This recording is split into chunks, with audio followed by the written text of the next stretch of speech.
Hey, how's it going, everybody? Shaun here for another daily movie review. And today, spooky season ends. Technically, it will always be there in our hearts. We can always continue on with our spooky traditions really any time of the year.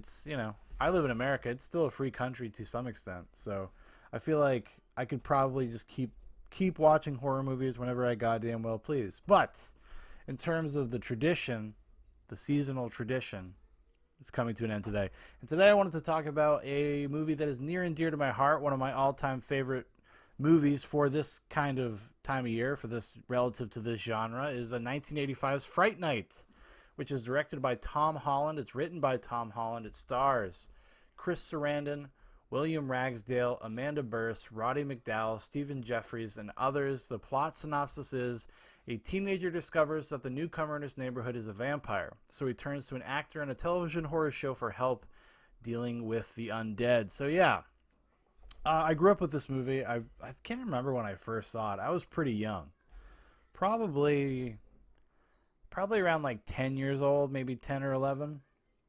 And I think it's the perfect time to see something like this cuz while it's late, it's a rated R movie. It's got definitely some adult stuff in it, but there is a kind of a whimsical, fantastical element of it. There is this kind of sense of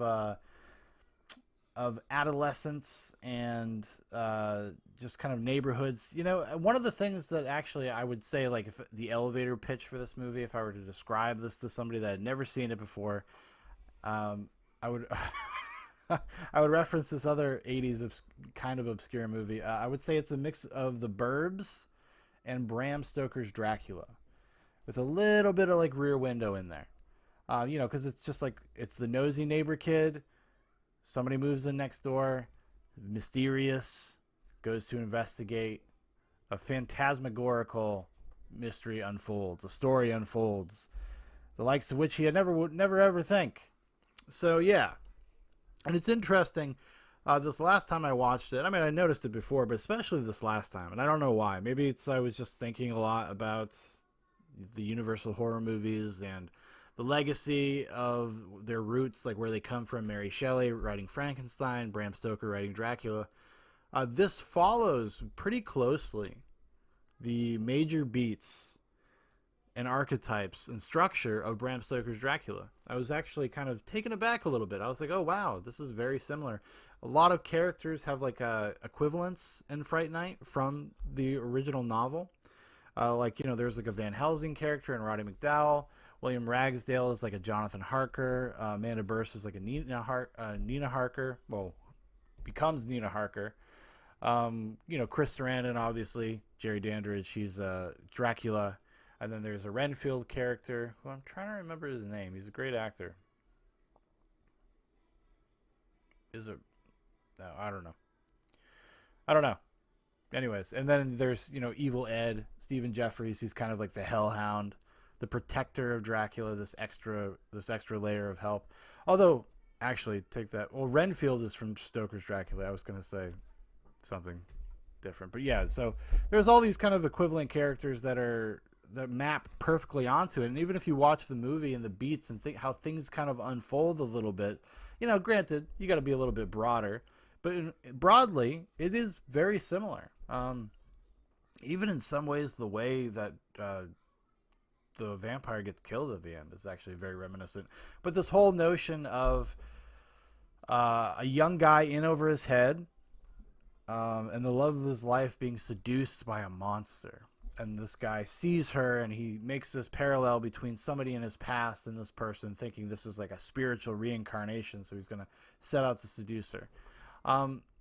And it's just, and the movie's a lot of fun too. It is very 80s in a certain respect, but it's also, I feel, kind of broad enough where it doesn't feel so stuck in its time, right? Like there's definitely things that you can recognize that are very 80s, like, I suppose it is very 80s in some senses, but nothing. It doesn't feel specifically tied to the time period, which is probably what gives it the legs that it has. Like it's a classic, and I don't. There's only one scene I would say that feels very specific to the time, and it's almost distracting. It's like Jerry Dandridge and Amanda Burse's character Amy are in like an '80s nightclub, and there's just the way people dress and the music that's playing really sets it in a time and a place. But other than that, like what the story is dealing with is kind of broad.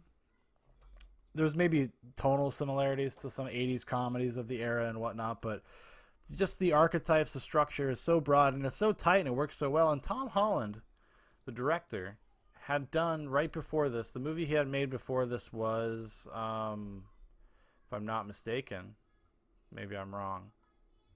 Am I in the right director? Jesus.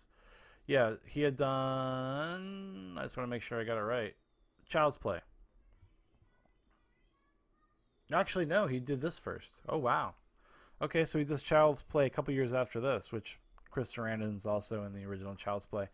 But this is his directorial debut. That's even more impressive. For some reason, I had him swapped. I thought Child's Play came out first, but I'm incorrect. Child's Play is another movie that actually feels pretty timeless and balances these kind of tones very well. Like there's a ridiculousness to what's going on. It's slightly comedic, just in nature. It's a little bit self-aware, and it's also, in some respects, actually scary to a certain degree. Like Jerry Dandridge as a vampire is actually super intimidating, and part of that is Chris Sarandon's fantastic performance. The guy knows how to sell it. He knows when to ham it up, when to be menacing, when to be charming. Roddy McDowell as kind of the Van Helsing stand-in as Peter Vincent is excellent as the kind of reluctant hero, this kind of washed-up TV actor that just does these. He hosts late-night horror movies, and he hates it. He hates his life, kind of, and he's just kind of a pathetic asshole, and he's not a very nice dude either. And he has a great kind of redemption arc coming around and finding purpose. Right? He's one of these guys. He's just completely unmoored from purpose, kind of lost his way in life, and getting to know Charlie and fighting this vampire has been like a boon to him. It's so great. The peaks and the valleys of the characters and their relationships are actually really great. And it's another one of the reasons I think the movie kind of stands the test of time, why it works so well, is the characters and the chemistry between all the actors. They all have kind of great, distinct arcs, and you can really project yourself onto them. They are, in some ways, like kind of the everyman characters. There's a little bit of every young guy in Charlie Brewster, and there's a little bit of every teenage girl in Amy, or vice versa. I don't know, but they have like kind of this broad archetypal nature that it's easy to empathize with. So you kind of get invested in their plight in pretty short order. They don't have to do a lot of work to get there. And I think, some of that, like I said, is just the cast. I think it's cast incredibly well. Tom Holland, good job. Good job with the casting, Tom Holland. Also, Stephen Jeffries' Evil Ed. You're so cool, Brewster. As as Evil Ed is like this kind of gross little dweeby dude. He had kind of an interesting career. He kind of stops making regular movies and becomes a gay porn star in the 90s. Yeah. Which he got like tall and buff and became a gay porn star. Interesting turn of events is all I'll say. But I think he's been back kind of doing more regular movies and not just porn. I think he does a lot of low budget stuff. It looks like the last porno that he made was maybe The Diary of Randy Rose. So if you want to look that up, there you go. Get your Stephen Jeffries fix. Yeah, because he did a couple other things. He did 976 Evil. He did a bit part in At Close Range, Moon 44. Like, he was trying to progress in his career, but I think he got so typecast because of, unfortunately, because of Fright Night. Because that character is so memorable. Like, that performance is so goofy and weird and idiosyncratic and out there. Like, that's all I think of when I see his face. I would not think of anything else he's done. And I think I've seen maybe 976 Evil. I think maybe I've seen that. But honestly, I feel bad for him in that respect, that he got kind of typecast that way. But he kills it. He nails it. It's an all-timer. Like, that will be something that'll be in the annals of horror history forever. 100 years from now, people are going to be talking about Stephen Jeffries' performance in Fright Night. Pretty crazy when you start thinking about it, because it's one of those weird little things. So if you think about the horror movies that came out in like the 20s and the 30s, and how people still to this day will talk about like a bit player, it's a guy who played Igor or something like that, right? We still discuss it today. Like, this is going to be one of those types of performances. But I do think if I had an MVP, well, I think the whole cast as a collective works incredibly well. The MVP is probably Chris Sarandon, because he knows how to thread the needle with the different tones, because he's actually asked to do quite a bit as the vampire, as the bad guy. He kind of controls a lot of what is going on emotionally in the movie, from an audience perspective, also from the character's perspective. So a lot is on his shoulders, and I think he really threads it really well.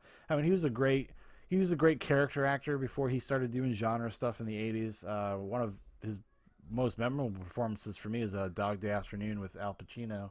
He plays Al Pacino's lover.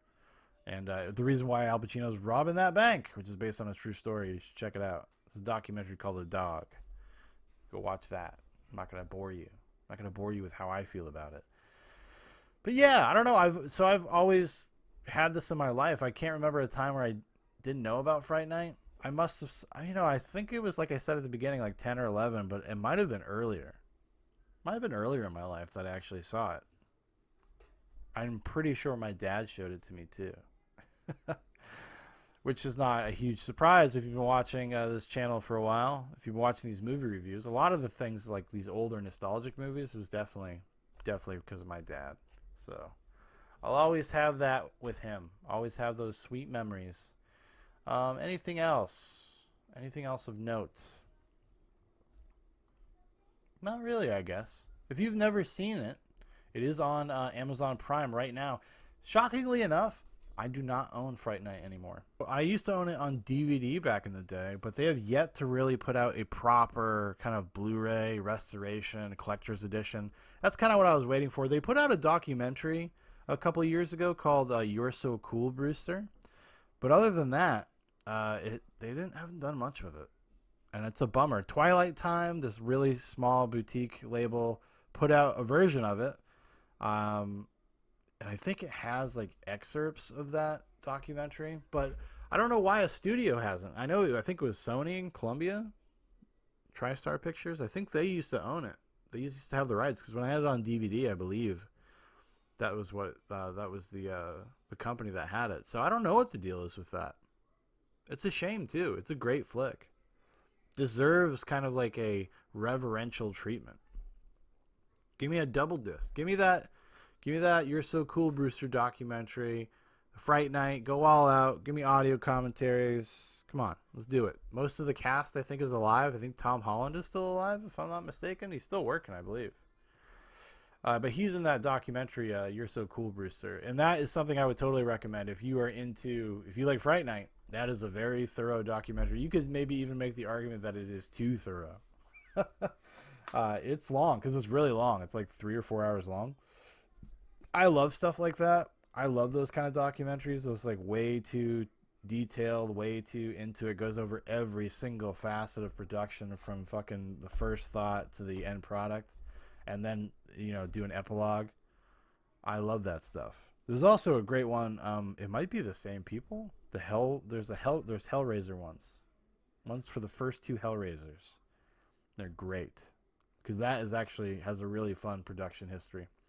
And history of just coming to be. Like an hour of that documentary is just them talking about coming up with the idea of Hellraiser, Clive Barker. It was cool. It's really cool.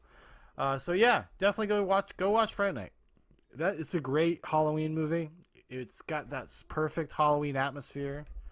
It'll make you feel nostalgic even if you've never seen it before. And you're going to love it. You're going to love it. Who doesn't like Fright Night? Fucking weirdos, that's who.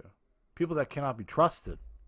Don't trust somebody. You show somebody Fright Night and they don't like it, you say, get out of my house. Get out of my goddamn house. All right, everybody. Thank you so much for watching. Thank you for listening. If you'd like to know more about Zoobox, there's a bunch of links in the description. If you want to make a recommendation for one of these daily movie reviews, go ahead and drop it in the comments, and I'll put it on the list, and I'll get to it as soon as I can. All right, everybody. You have the best one ever. Goodbye.